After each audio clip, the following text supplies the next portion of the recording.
So, moving along in Spengler to the next chapter, which is chapter 9, Soul, Image, and Life Feeling, part 1 on the form of the soul. And this is another two-parter.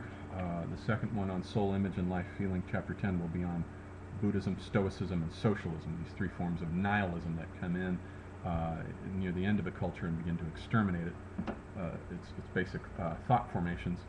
But in this chapter on the form of the soul, what Spengler wants to get into is his idea that there is no such thing really as an objective soul idea.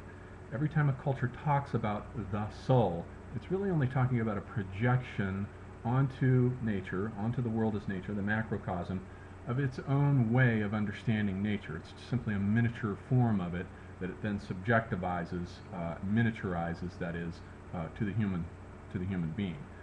So Spengler isn't interested in this chapter about whether there is any such thing as a human soul or not. I suspect that he does believe, being a metaphysician, of course, that there is one. But the point of the chapter is not to argue for it, but to argue for the relativity of the idea. When we translate, for example, the Hindu word Atman into our discourse as the English word soul, it's not the same thing. We're not talking about the same thing. They might be homologous structures, but they're not analogous at all.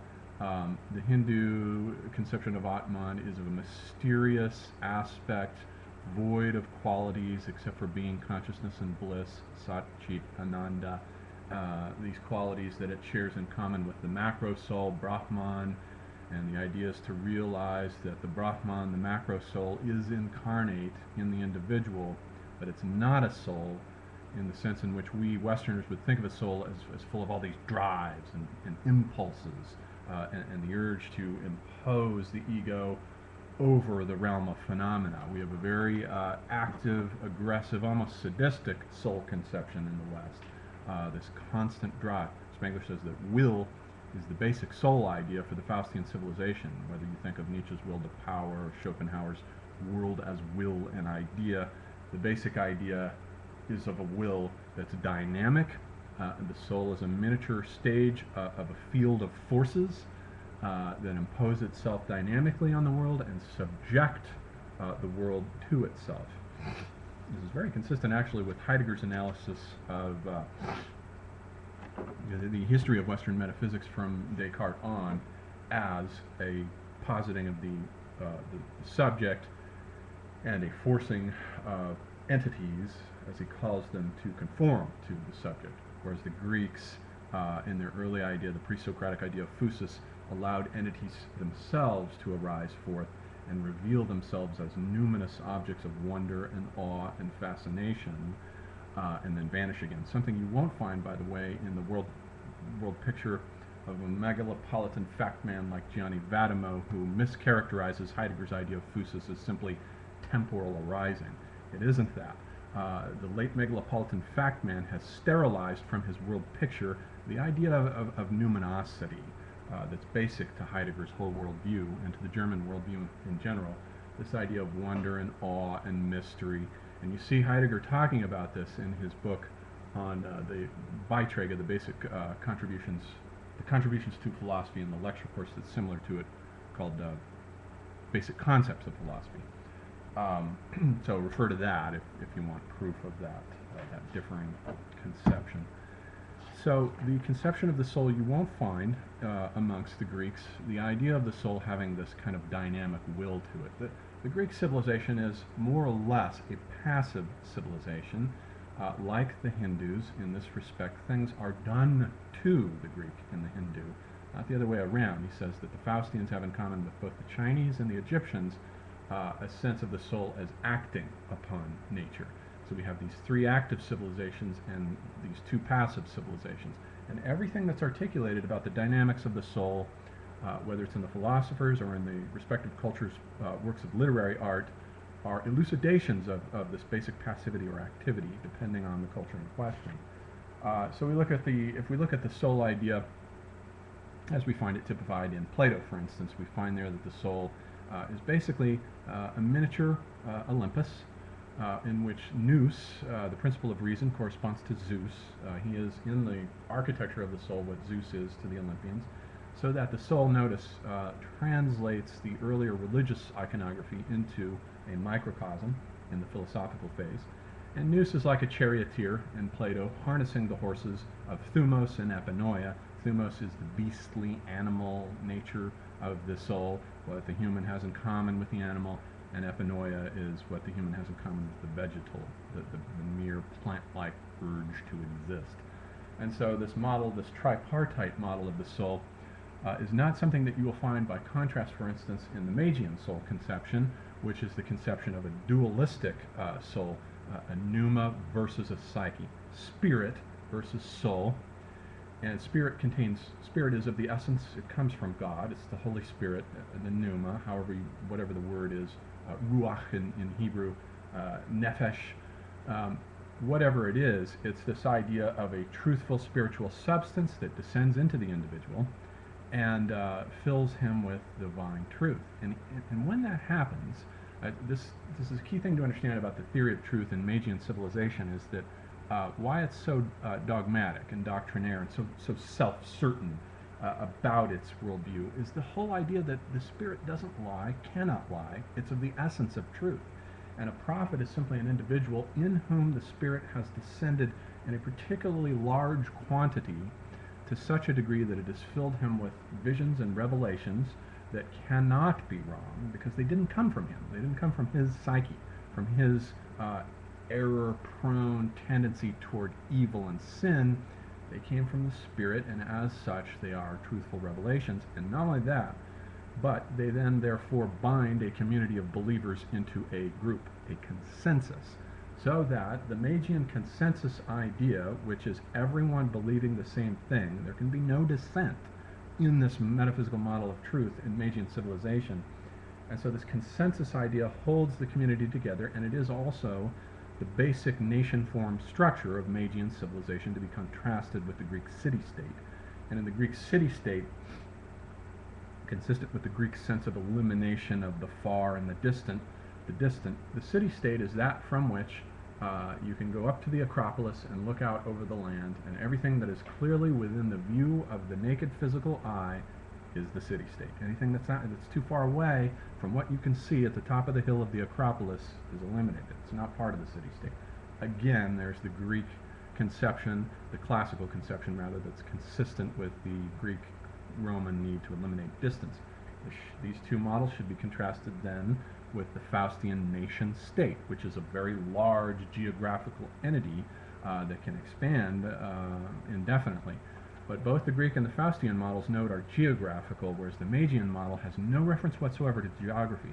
This explains the peculiar elasticity, I think, of the Magian community model, which is inherently a diasporic one, and so the Jews in exile cannot ever be diminished, really, because they're held together in exile by this consensus. Same thing with the Arabians and with groups like what Arjun Appadurai terms usefully the diasporic public spheres nowadays that we find on the planet. Groups of believers like Al-Qaeda that are interknit over vast distances because they're a consensus and they don't need geography. So they fit very well with the internet age, which tends to eliminate geographical distinctions. So that's part of the Magian soul idea, is the struggle between a higher spirit that descends down into a soul and the Greek soul idea, in which there really is no spiritual penetration of anything higher, which is a miniature version of the Greek cosmology, the Greek pantheon of Zeus, Poseidon, and Hades. So we have the trifold Platonic soul model. And in the West, of course, the soul model becomes primarily will, the drive of will and thought, which is the intellectual aspect that tries to harness the will and balance it and is constantly in conflict with it. Now, if we look at older soul models, and Spengler doesn't really go into this much, but I think it's worth considering because I'm fascinated in particular with microcosmic cosmologies, microcosmologies of the soul in these other civilizations. If we look at the Hindu model of the soul, we have not only the older Hindu idea that comes from the Upanishads of Atman, and it isn't there, the Atman isn't there in the Vedic period. You read through the Rig Veda, which is the oldest of the Hindu texts, you won't find any reference to an Atman in there. Everything is outer directed and based on the rituals of Soma and in the Yajurveda, the rituals of the Yajur priest and the fire altar and all of that, which simply consists in pouring oblations to the gods who are up there and getting them to come down and do your will. There is no conception of either reincarnation in the Rig Veda, it's not there, and there's no conception of yoga, and there's no conception of an Atman, Brahman analog, no discussion either of the three levels of consciousness, waking, dreaming, and deep dreamless sleep. Those were apparently, and we always have to say apparently in India because it's so difficult. India, remember, is a civilization that willfully forgot everything, doesn't stick much to dates, and isn't interested in who originated this or that idea. The whole thing is an anonymous undertaking. But as far as we can tell, it first appears in the Upanishads, along with the theory of the whole thing is worked out there that we typically think of as typical to Indian philosophy, the idea of reincarnation, the equivalence of Atman and Brahman, waking, dreaming, deep dreamless sleep, and Turiya, the fourth, the silence. All of that appears in the Upanishads and seems to have been introduced by the great yogic sage, whose name is escaping me for a moment, it'll come back to me, who originates in opposition to the Brahmins, and he is very critical of the Brahmins, but he seems to have originated yoga, and who knows, he may have been an inhabitant, a native or a descendant of the original Harappans who were in the land before the Vedic Aryans came into the land and conquered them. Reincarnation seems to have been there, as Joseph Campbell pointed out, it seems to have been there in the Harappan civilization. We've got lots of stamp seals that show yogis sitting in the traditional yogic posture, and Shiva seems to have been worshipped in the Harappan civilization, so it appears that yoga was there before the Indo-Aryans came in, and that the Upanishads represent then an acculturation process in which the native forms that have been in the land forever begin slowly to thrust their way up through the surface of the invaders. Same thing's going on now in America with comic book mythology. All our comic book superheroes are Native American deities in guise. Spider-Man,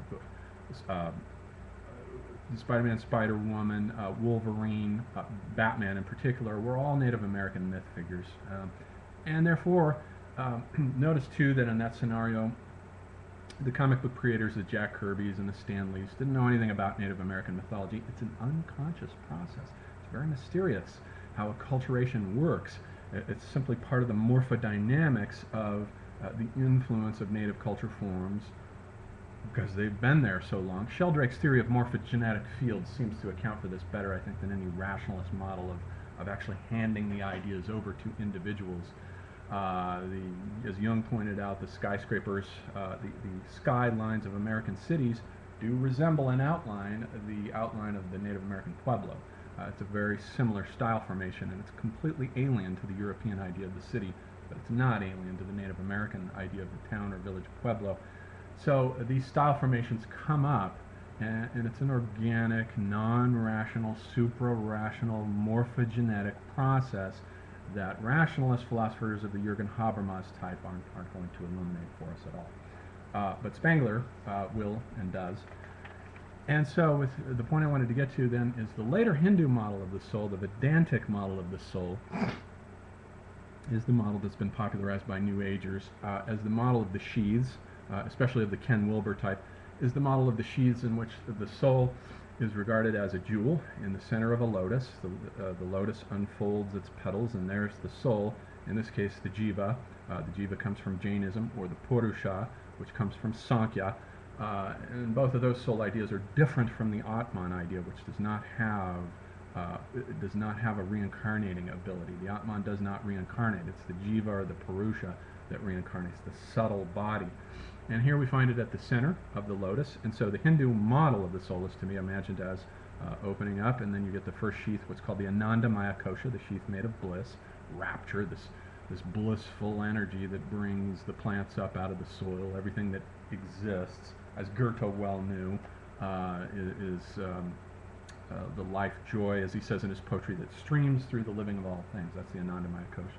The Anandamaya kosha, the sheath made, Maya made, kosha, sheath of bliss. And then on the outside of that sheath, of the Anandamaya kosha, is the sheath of the Vijnanamaya kosha, which is that intelligence that enables cells to organize in such a way that they can figure out how to form things, how to form plants, how to form animals, And the intellect has nothing to do with any of this. The nature is perfused with intelligence, self-organizing intelligent abilities that no Darwinian is ever going to explain with his natural system of causes, cause and effect ontology. That won't touch this.